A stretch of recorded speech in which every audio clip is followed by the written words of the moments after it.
Hello guys, welcome back to my channel. तो आज हम लोग हमारे एमपी ग्रेड 1 के एग्ज़ाम में लिटरी डिवाइसेस का टॉपिक पूछा जाता है, तो उसे आज हम लोग करेंगे। ये किसी भी टीजीटी पीजीटी एग्ज़ाम में पूछा जा सकता है, तो आप किसी भी एग्ज़ाम की अगर प्रिपरेशन इंग्लिश लैंग्वेज से कर रहे हैं तो आपको ज़रूर देखना चाहिए ये video. So without wasting time I will start the video. Literary devices, तो लिटरी डिवाइसेस होते क्या हैं? Literary devices is any specific aspect of literature, जिसको हम क्या करते हैं, एक स्पेसिफिक एस्पेक्ट है लिटरेचर का, जिसको हम क्या करते हैं, एनालाइज करते हैं, रिकग्नाइज करते हैं, आइडेंटिफाई करते हैं या फिर इंटरप्रेट करते हैं। यही होता है लिटरी डिवाइसेस। और बोथ लिटरी एलिमेंट्स और literary techniques are called literary devices. मतलब लिटरी एलिमेंट्स और लिटरी टेक्निक्स दोनों मिला के क्या कहे जाते हैं, लिटरी डिवाइसेस कहे जाते हैं। अब कुछ लिटरी डिवाइसेस के हमारे पास टाइप्स दिए हुए हैं, उसे हम पढ़ेंगे। जैसे पहला एग्जांपल मेरे को दिया हुआ है, इफ़ आपको क्लियर दिख रहा हो, एंथ्रोपोमॉर्फिज्म। तो इसको अगर हम पढ़ते हैं, जब हम किसी भी एनिमल या इनएनिमेट ऑब्जेक्ट को पीपल की तरह दिखाते हैं, such as walking, talking, giggling etcetera, तो this technique is often called as personification. जैसा कि हम पर्सोनिफिकेशन में करते हैं, किसी भी इनएनिमेट ऑब्जेक्ट को ह्यूमन कैरेक्टरिस्टिक्स देते हैं, तो वैसा ही कुछ एंथ्रोपोमॉर्फिज्म में भी होता है।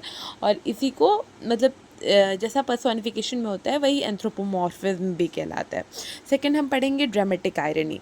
जब ऑडियंस के सारे लीडर्स कुछ इम्पोर्टेंट जानते हों, अवेयर हों किसी बारे में, जो कि उस स्टोरी के कैरेक्टर्स नहीं जानते हैं, तो यही है ड्रामेटिक आयरनी। तो ड्रामेटिक आयरनी क्या हो गई कि ड्रामा कोई होने वाला है, तो उसके जो ऑडियंस या जो देखने वाले हैं उन्हें कुछ ऐसा इम्पोर्टेंट पता है जो कि उस ड्रामा के कैरेक्टर्स या जो उसमें काम कर रहे हैं उन्हें नहीं पता है। ये हो गई ड्रामेटिक आयरनी। थर्ड एग्जांपल हम देखेंगे, अगर सेकंड आपको क्लियर हो गया हो तब। हाँ, अब थर्ड अपन देखेंगे। थर्ड अपने को दिया हुआ है एक्सपोजिशन। एक्सपोजिशन क्या होता है, जब ऑथर या राइटर क्या करते हैं, बाधा डालते हैं। इंग्लिश में लिखा रहेगा इंटरप्ट्स, स्टोरी में कुछ समझाने के लिए, एक्सप्लेन करने के लिए, ज़्यादातर बैकग्राउंड की कोई इंपॉर्टेंट इन्फॉर्मेशन बताने या समझाने के लिए होता है, तो ये एक्सपोजिशन कहलाता है। जब ऑथर या राइटर क्या करते हैं, इंटरप्ट करते हैं स्टोरी में कुछ समझाने या एक्सप्लेन करने के लिए, ज़्यादातर बैकग्राउंड की कोई इंपॉर्टेंट इन्फॉर्मेशन होती है जिसे वो बताना या समझाना चाहते हैं, तो यही क्या कहलाता है, एक्सपोजिशन कहलाता है। मतलब ऑथर या राइटर क्या कर रहे हैं, बाधा या इंटरप्ट कर रहे हैं, कुछ इंपॉर्टेंट बताने के लिए, एक्सप्लेन करते हैं, ये कहलाता है एक्सपोजिशन। एक्सपोजिशन में क्या कर रहे हैं, एक्सप्लेन करने की कोशिश कर रहे हैं। इस ट्रिक से आप याद करना, एक्सपोजिशन में एक्सप्लेन करते हैं कुछ इंपॉर्टेंट, है ना। ऑथर या राइटर क्या करेंगे, इंटरप्ट करेंगे कुछ एक्सप्लेन करने के लिए जो कि इंपॉर्टेंट होता है, बैकग्राउंड की कोई इंपॉर्टेंट बात होती है। ये हो गया एक्सपोजिशन।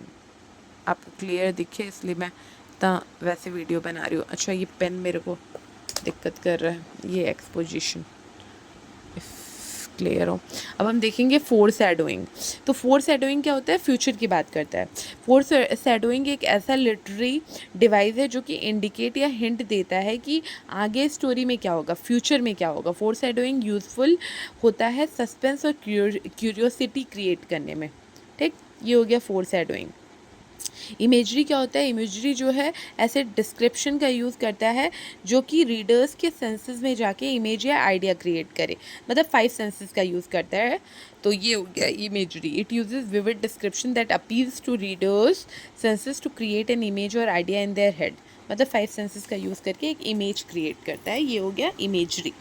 देन हम नेक्स्ट देखेंगे आयरनी। ऐसे वर्ड्स का यूज़ करना जो लिटरल मीनिंग है उसका बिल्कुल अपोजिट कन्वे करे, मतलब लिटरल मीनिंग से बिल्कुल अपोजिट कन्वे करे, वो है आयरनी।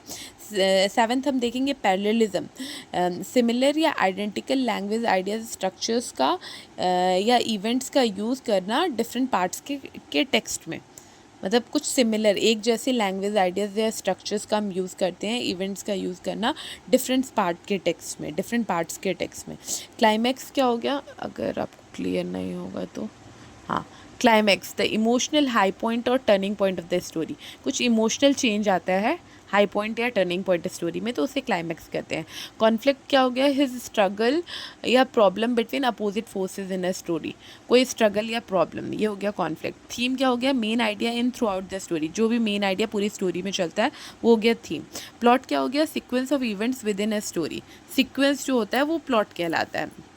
और फिर सेटिंग क्या है, time and place where story occurs, setting जहाँ पे टाइम और प्लेस जहाँ पे स्टोरी कंडक्ट होती है। Speaker the voice of a poem, जो स्पीक करता है। Structure the manner in which the various elements of the story are assembled, structure जिस स्ट्रक्चर में स्टोरी असेंबल्ड होती है, इकट्ठी होती है। The manner in which the various elements of the story are assembled, तो वो हो गया structure. Tone the attitude that a character, narrator, author takes towards a given subject, tone क्या है। ट्रेजिक हीरो या tragic figure, protagonist, main character of tragedy, तो ये हो गया ट्रेजिक हीरो या ट्रेजिक फिगर, प्रोटेगनिस्ट, यह मतलब hero, main character of the tragedy. Tragic flaw और हमाशा, the character defect that causes the downfall और डिमाइज ऑफ दैट कैरेक्टर, जो मतलब जो मेन कैरेक्टर है उसका डिमाइज या डेथ हो जाए या फिर उसका डाउनफॉल हो जाए, ये होता है ट्रेजिक फ्लॉ या हमासिया। ये पेज भी आपको क्लियर दिखा दूँ, हाँ। Then next page I will make you see antagonist. Antagonist कौन होता है, विलन ऑफ द स्टोरी। जैसे protagonist hero of the story, उसी तरह antagonist villain of the story. Mood क्या है, टेक्स्ट के इमोशंस जो हैं वो रीडर्स को पुकारते हैं। मूड टेक्स्ट के इमोशंस जो हैं वो रीडर्स को पुकारते हैं, the emotion that a text evokes from the reader. Protagonist hero और heroine of the story. Symbolism the use of symbols to represent ideas और क्वालिटी। रेजोल्यूशन या डेनोमेंट 22 नंबर है। कंक्लूजन ऑफ द स्टोरी और plot, जो conclusion लिखा रहेगा उसको क्या कह लेते हैं, रेजोल्यूशन या डेनोमेंट। और मेलोड्रामा क्या होता है, a debased form of tragedy is known as melodrama, जिसमें कुछ एक्स्ट्रा फॉर्म ऑफ ट्रेजिडी रहे, वो क्या हो गई, extra emotion, tragedy with too much emotion is called melodrama. इसको क्वेश्चन फॉर्म में ऐसे पूछा जाता है, debased form of tragedy is known as melodrama. Next हम देखेंगे, a coarser form of comedy is known as farce. ये दोनों क्वेश्चंस अक्सर एग्जाम में पूछे जाते हैं। Debased form of tragedy is known as melodrama, a coarser form of comedy is known as farce. Thank you everyone, ये topic आप लोग कवर कर लीजिएगा। वीडियो अगर क्लियर ना हुआ करे तो प्लीज़ कमेंट सेक्शन में ज़रूर बताइए, और कौन से टॉपिक में आपको वीडियो चाहिए, please tell me. Thank you.